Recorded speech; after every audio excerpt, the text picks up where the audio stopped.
melanjutkan lagi materinya sedikit, tapi mohon maaf kita harus berpikir lebih keras hari ini. Saya akan ngajak kalian untuk berpikir lebih keras. Kenapa? Karena ada, ya kita lihat aja sendiri deh ya materinya kayak gimana. Ini sebenarnya materi SMA. Tapi saya harap kalian bisa, mudah-mudahan. Kalau nggak bisa, nggak apa-apa. Tinggal lihat proses di akhirnya aja nanti. Satu rumus di akhir, atau satu proses ini. Kita akan belajar mengenai hukum kekekalan energi mekanik.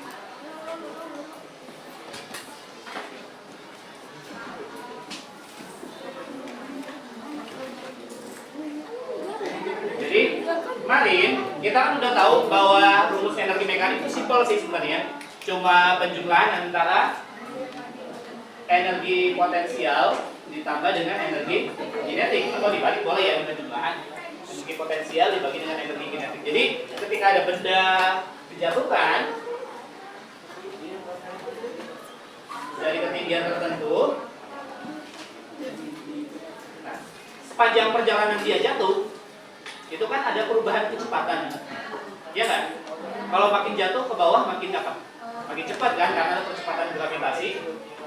Nah, karena ada percepatan gravitasi, tadinya diam, dia berubah jadi bergerak, berarti yang tadinya energi kinetiknya 0 berubah atau naik.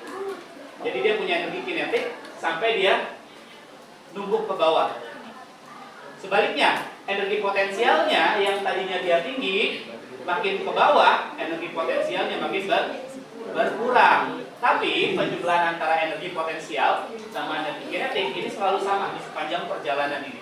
Itu yang disebut sebagai energi hukum kekekalan energi mekanik. Apa itu hukum kekekalan energi mekanik?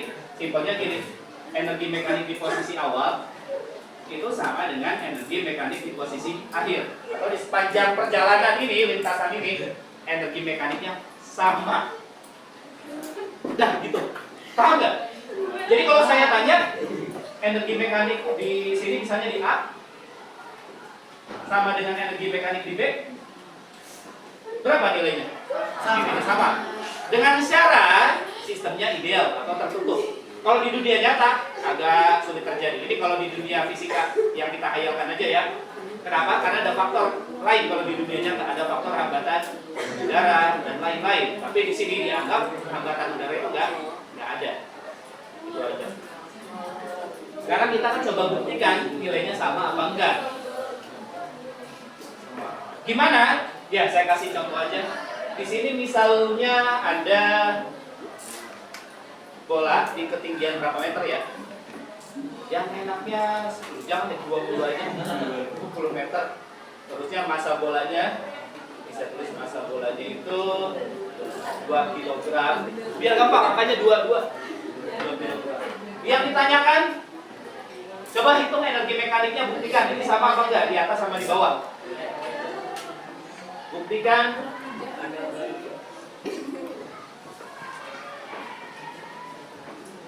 nilai energi mekaniknya sama atau enggak,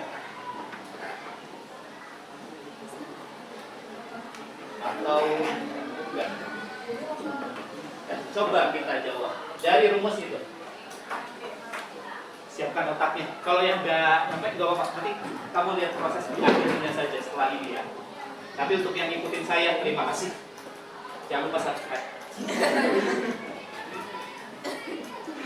EM di posisi 1 sama dengan energi mekanik di posisi kedua.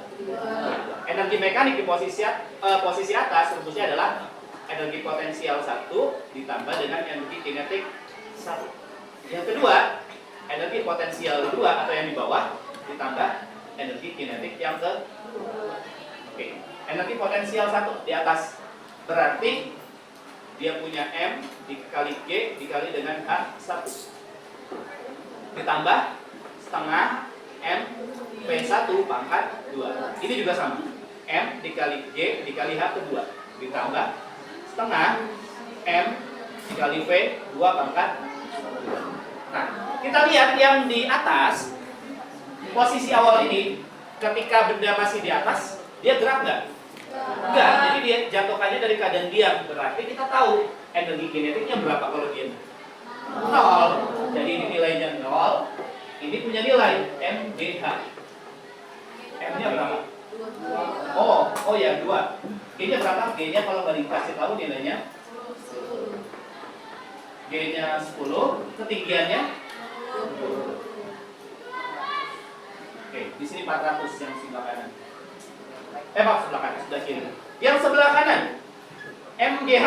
Oke, setelah dia jatuh di posisi paling akhir, ketinggiannya berapa? 0 kan? Karena di bawah berarti hanya 0, berarti energi potensialnya nilainya 0. Ditambah setengah dikali masanya 2. Masanya kan sama-sama 2 kan, dari awal sampai akhir nggak berubah kan? Masanya 2. V-nya nggak tahu nilainya. Gimana cara ngitung V? Ini kita mau buktiin dulu ya. Nanti ada satu rumus untuk hitung V di sini. Kita dapat buat nyari kecepatan akhir. Tapi kalau kalian ingat lagi rumus di kelas 7, di kelas 7 dulu itu ada rumus begini. Ada jarak untuk nyari V. Oh ini Vt pangkat 2 sama dengan V(O) kuadrat plus 2AS. Ini untuk yang masih ingat ya. Kalau yang lupa ya mungkin bisa ingetin lagi. A ini percepatan, jadi ini boleh saya ganti jadi V(O) kuadrat plus 2 dikali G dikali dengan H. Hanya jarak atau ketinggian. V0 kuadrat, V0-nya berapa? Karena dia dijatuhkan dari keadaan diam, berarti ini nilainya 0. G-nya berapa? 10, ketinggiannya berapa jadinya? 400. Jadi kita dapat di sini 0 ditambah setengah ditambah 2 dikali 400. Jadi kita dapat nilai Vt kuadrat. Vt kuadratnya 400. Ini Vt kuadrat 400. Kita hitung hasilnya 400 ya. Setengah dikali 2 1 kali 400 4. Nah ini membuktikan hukum kefatalan energi mekanik. Jadi energi mekanik di awal itu sama dengan di akhir. Ada yang mau ditanyakan nggak? Nggak ada ya. Ini cuma pembuktian aja dari yang rumus itu. Ada yang mau ditanyakan? Cukup? Ya boleh mau ditulis itu aja dulu ya. Habis ini baru kita masuk ke rumus yang nyari kecepatan. Sekarang kita akan cari rumus untuk menghitung kecepatan benda ketika ada di posisi paling bawah di sini atau di posisi manapun sih bisa nanti. Kita masih kayak tadi, kita lihat di atas ini dia punya energi potensial, tapi masa kita abaikan dulu nilainya ya. Saya tulisnya M, G sama H saja semuanya. Ketika di atas, ini kan kecepatannya 0. Berarti ini boleh saya tulis 0 di sini. Ketika sampai di bawah, ketinggiannya 0. Berarti energi potensialnya 0. Sisanya tinggal MGH 1 ditambah 0 sama dengan 0 ditambah setengah M P2 pangkat 2. 0-nya kan yang ngaruh ya, 5 tambah 0 5, 1 tambah 0 1. Jadi boleh saya tulis begini jadinya. M dikali G dikali H1 sama dengan setengah M P2 pangkat 2. Ada M di sebelah kanan sama sebelah kiri. Kalau di aturan matematis ini boleh di apa ya? Coret aja karena dia sama. Jadi kita dapat di sini G H1 sama dengan setengah P2 pangkat 2. Atau kalau saya balik, ini boleh setengah P2 pangkat 2 sama dengan G dikali dengan H1. Sekarang gimana caranya biar saya pengen tahu kecepatan? Berarti setengahnya ini saya pindahin ke sebelah kanan. Ini kan pembagian ya, pembagi 2. Pembagian pindah jadi apa? Perkalian. Jadi ini boleh saya tulis gini. V2 pangkat 2 sama dengan 2 dikali GH 1.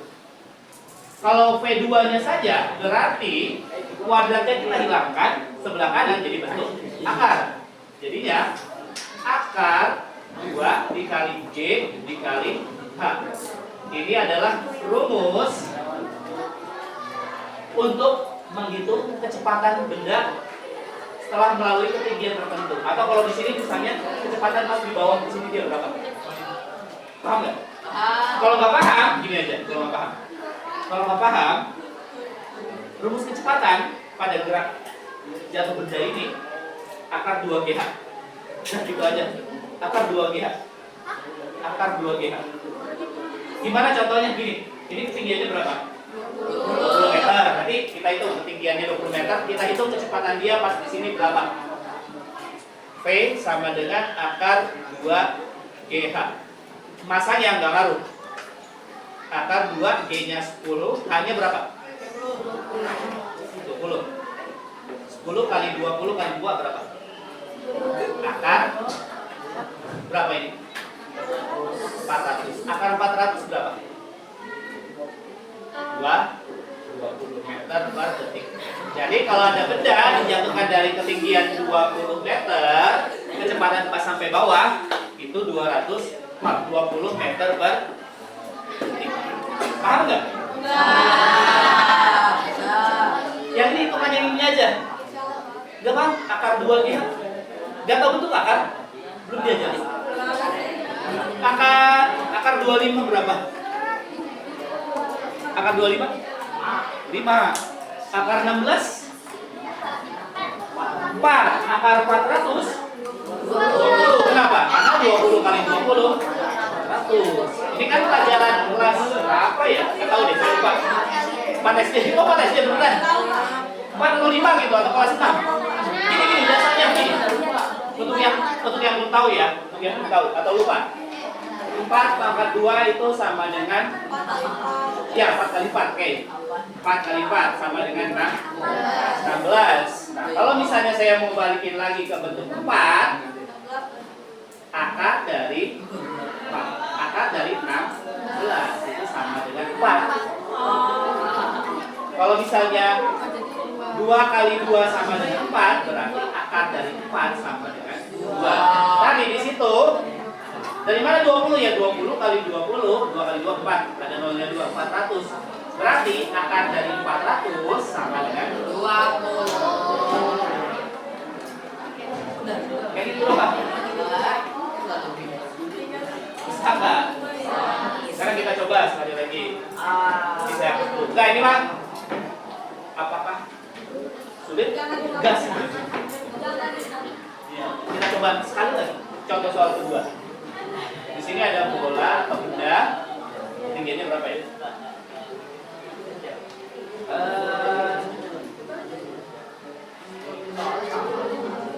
Enggak, beda. Tentukan bahwa ketinggiannya berapa ya? Oke, ini ada 18 meter. Bisa nggak ya? Kita coba aja, kita coba. Ada yang mau nyoba? Enggak, ini saya nggak mau ngitung ini. Oke, sama dengan akar 2GH. 18. Oke, sama dengan akar 2GH. Jawabnya di sini. Oke, sama dengan akar 2GH. Yang ditanyakan, berapakah kecepatan benda saat menyentuh tanah? Di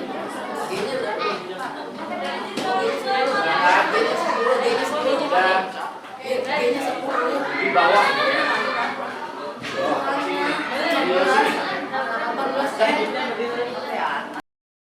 Ya, ini aja lah. Oke, jadi ada bola pada ketinggian 18 meter. Saya ulangin lagi aja. Ketinggian 18 meter. Ini yang ditanyakan berapakah kecepatan bola ketika dia sampai di sini nih. Di titik paling bawah. Jadi pas kecepatannya berapa? Rumusnya ya ini. V sama dengan akar 2GH. Jadi cuma perkalian biasa aja. 2 dikali 10 dikali 18. Jawabannya akar dari 360. Sampai di sini ini benar. Tapi kalau mau disederhanakan pakai aturan matematika kayak gini, 360 sama dengan 36 kali 10, akar 36 itu sama dengan 6. Sisanya akar 10 di dalamnya. Oke, gitu.